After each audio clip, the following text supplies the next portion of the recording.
Hi, welcome to Outlaw Bookseller. Well, everybody else is doing it, so I thought I may as well.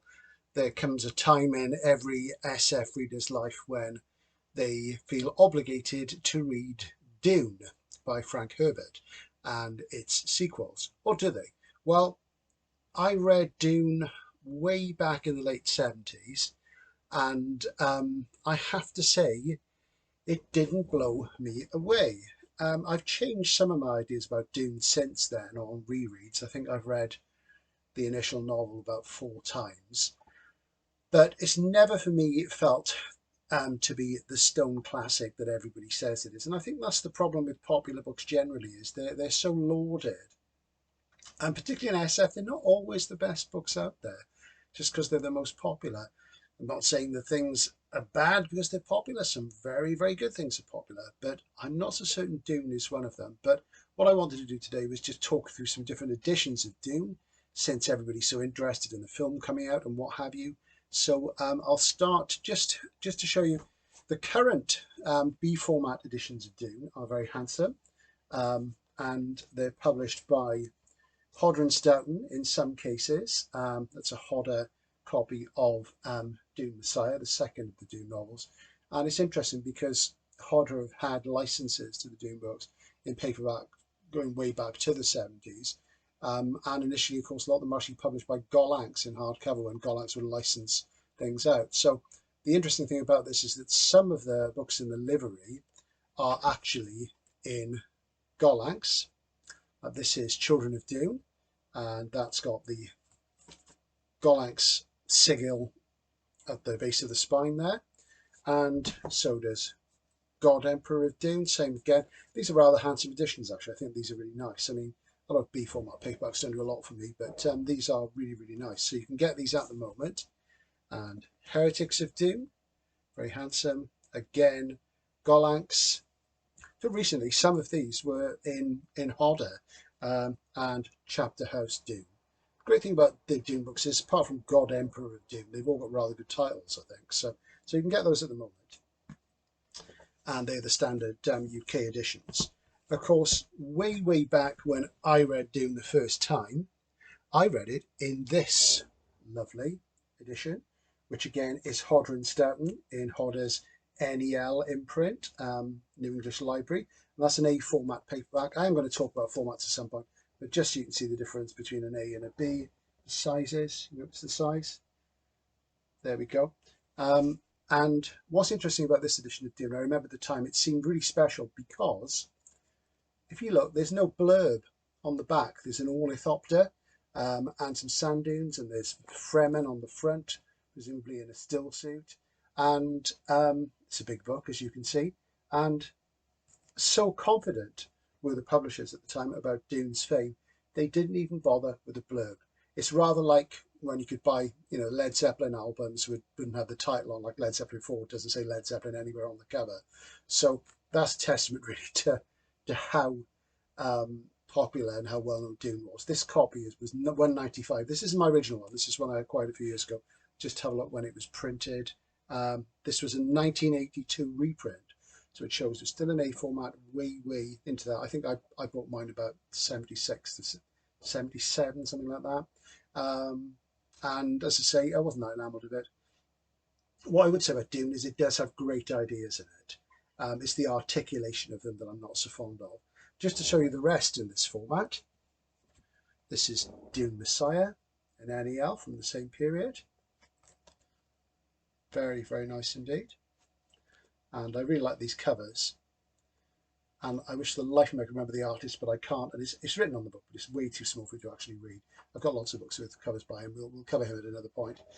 And finally, the rather handsome Children of Dune, which I think looks absolutely beautiful. I acquired these a few years ago from a friend. They are pretty much very fine, near mint, I would say. They're unread. They've got unbroken spines. I was watching my friend Jules Burt's channel the other day. If you haven't seen Jules's channel, Jules Burt, look it up.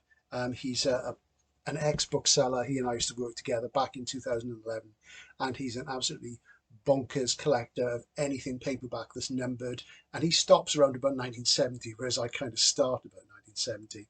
Great guy. And he was showing in a YouTube video of eBay prices that a set of these went for £75. So was it $75? Doesn't not a lot of difference, obviously, between pounds and dollars these days. And they were broken spines, what have you. So these have got to be worth a ton easily. So, but they're not going anywhere because I love the A format, NEL, great imprint. So what other editions of Dune have been out there? Well, I'm going to take a sidebar step now to show you what I think is the best adaptation of Dune to date. Of course, there's only been two.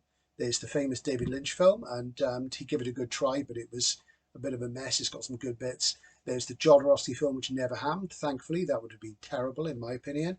And there was this TV series, mostly filmed in Eastern Europe, about 20 years ago, 3 feature-length episodes. This has just been reissued and remastered for Blu-ray. Apparently the remaster is not much cop.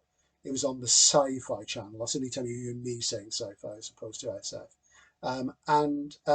This is really good. It's a lot more faithful to the books than the film. It's obviously a lot longer, so they could fit it in. Obviously, the new film by Denis Villeneuve is going to be 2 feature films, so they're obviously taking a similar thing. And it's got some good actors in it. It's got the very wonderful William Hurt is credited on the slipcase there.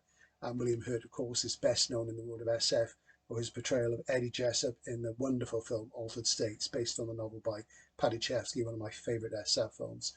Great piece of psychedelic cinema as well.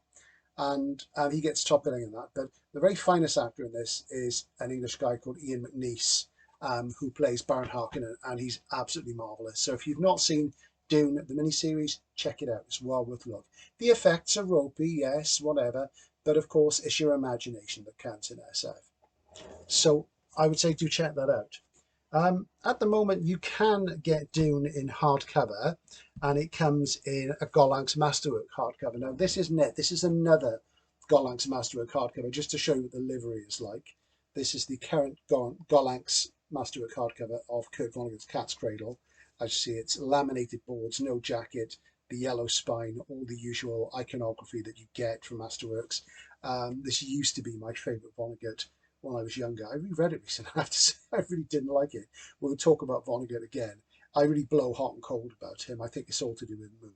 So the current version of Dune has this sort of livery. Obviously, it's a bigger book. It's not very pretty, really.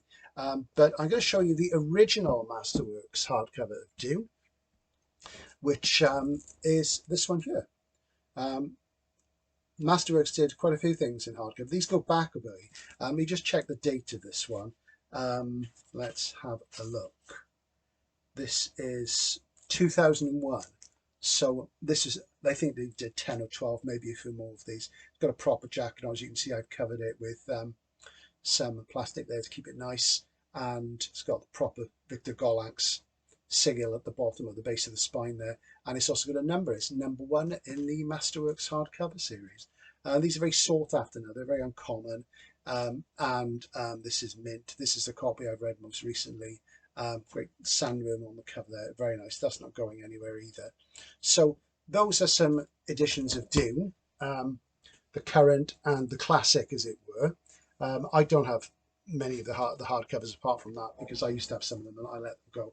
And I just want to talk about a book which is similar to Dune, but is actually, in my view, far better, even though it's derivative of Dune. And that's a marvellous little book. It's long out of print. I'm not sure how hard it is to get now, but it's well worth looking for. And that's Bruce Sterling's Involution Ocean, which, as you notice, is again in NEL, New English Library, Hodder and Stoughton. Note how slim it is. Let's compare it to Dune. Bear with me. Now, this copy is from, let's take a look. Oh, it's signed. It's signed by Bruce. There we go. He signed that for me in the 90s. And this is from 1980. So this edition of Dune and Bruce Sterling's Involution Ocean were being in print at the same time, because Dune never went out of print. So why am I recommending this? This is the first novel by Bruce Sterling, who is best known as one of the original American cyberpunk authors. Bruce from Texas. He lived, I think he spent a lot of time in India when he was young, I think. Great guy, underrated science fiction writer. And he did that collaborative novel with Gibson, The Difference Engine, which is fantastic. This is his first novel. It's my favourite book by him. Interestingly, you'll note on the back, it doesn't have a blurb either. doesn't have a blurb. It does, however, have a quote from Harlan Ellison, and Harlan says an absolutely stunning tour de force, because in the States this was published in the Harlan Ellison Discovery series, and it came out of a series of writing workshops that Ellison held with novice SF writers, and Sterling submitted a early version of this, which was called Moby Dust. Moby Dust, like Moby Dick, but with dust. And I think there was a reading. There's an introduction in this edition that tells you about the other students reading it and saying to Bruce Sterling, "Oh, this is crap. You know, this is no good." And then Ellison stood up, and everybody thought he's going to throw his wobbly, and he's going to sort of get him, throw him out the room and tear the manuscript up. And he offered him a publishing deal on the spot, which is great. Aside from that, I'm going to tell you a bit about Involution Ocean, which is a great title, Involution Ocean, as opposed to Evolution Ocean, because it is derivative of Dune, but I think it's a better book. And I rarely say that about books which are derivative. This is set in the future, as all these things are, and it's the first-person narrative of a drug addict who is addicted to a drug called flare, which is rather like a sort of psychedelic amphetamine. And flare only comes from one place. It comes from the body of the Nulakwan dust whale.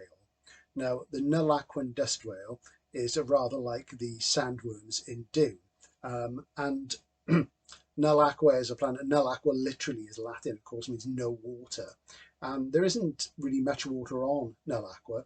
It's a small planet which is completely devoid of life on its surface, but has a very, very, very large crater at one part. And down in that crater, there's an ocean of dust.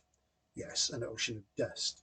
And human beings have colonized Nulakwa centuries before, and they live around the shores of the ocean of dust, and they set out to sea in ships in search of the Nulakwan dust whale to kill it, to exploit the natural resource which it creates, which is flare, which is a drug sold across the universe. When the lines of supply of flare dry up, the central character, the protagonist, goes off in search of flare. He goes to Nulakwa, signs on one of the ships as a seaman, and it goes from there. And it's absolutely marvelous book, super inventive, really good. I really recommend that. So if you don't fancy Dune, or you try this and you find it boring, try and pick up a copy of this. It's a great, great book. Never had a hardcover edition as far as I know. I wish it had. I'd buy one straight away. Just to give you a bit more info about Bruce, this is Bruce's most famous book, Schismatrix.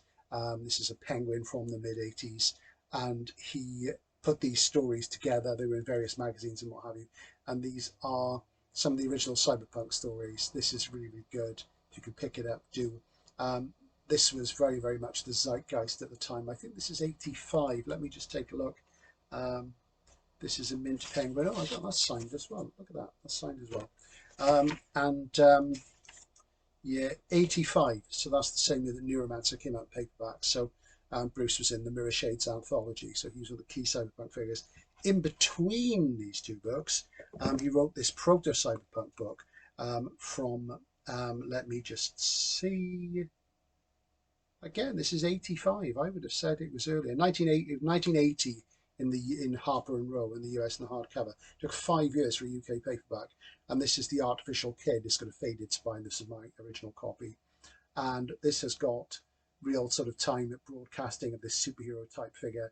It seemed very, very much ahead of its time when I read it. Now it would be nothing. But it's a great book, and I'd love one of those in hardcover. £2.50. Those were the days of the A format bargain. So those are three of Bruce's most famous books. Just to finish off with something more recent by Bruce, this is one of his more recent books. This is Pirate Utopia. It's a nice hardcover from Tachyon. This is set in an alternate Italian fascist republic. And it's just absolutely wild. And it is based on real historical figures. I love anything Italian, so this really floated my boat. And Bruce is still putting it out there. He's never been a bestseller. He should have. He's maybe a bit too left field. Great writer, do look at him. So if you get bored with Dune, look out for Involution Ocean, and try and catch the TV series of Dune as well, because it's less boring than the original film and less boring than the books. Anyway, I'm going to move on from there. Like I said, Dune, great ideas, not so sure of the execution. Remember, don't call it sci-fi, call it SF.